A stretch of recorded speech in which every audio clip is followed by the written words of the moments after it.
A convicted murderer who got a second chance at life outside the prison walls is back behind bars in West Michigan tonight. Timothy Riddle's disturbing crime spree prompted Target 8 to find out if others like him are putting public safety at risk.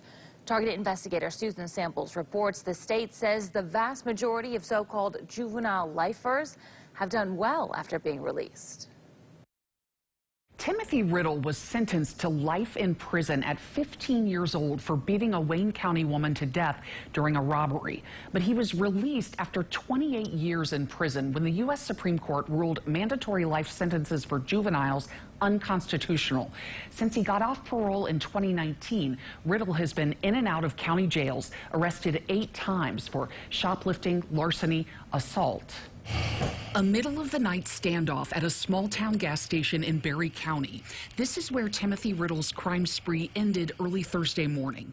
The 48-year-old had been wanted for a string of break-ins when Hastings police spotted him and gave chase. He got out of his car at this mobile gas station with a stolen shotgun, fired inside the store, though apparently not at anyone, said police. Riddle was arrested after a 7-hour standoff. No one was injured. I think he just didn't know how to live on the outside. Riddle's former roommate had kicked him out, worried about his erratic behavior. Yeah, he made me a little nervous.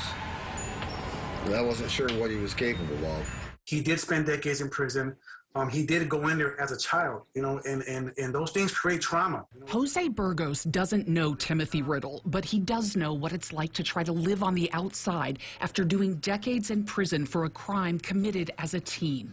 At the age of 16, I was charged and convicted of first-degree murder. Burgos shot and killed a man and critically injured another during what was supposed to be a drug deal. It was a situation where both parties were going to rob each other, and both parties had weapons, and unfortunately, one man lost his life and another one was paralyzed from the neck down.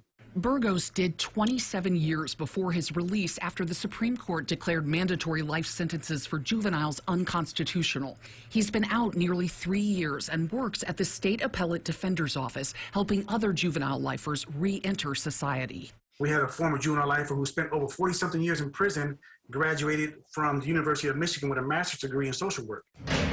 Of the 142 juvenile lifers who've been released from prison, the Michigan Department of Corrections says Timothy Riddle is the only one known to have been arrested, 1 out of 142. That's a recidivism rate of 0.7% compared to 26% for the general prison population. This is one case, and you can't take, just that one case and say, okay, that society's in danger, because there's just too many good stories out here of juvenile lifers who are doing great. The State Appellate Defender's Office says while there have been many successes, more resources are needed to help former juvenile lifers make the transition. What we see time and time again is that people do need one-on-one support. It's not easy to come home from prison after serving 40 years and then figure out how to be.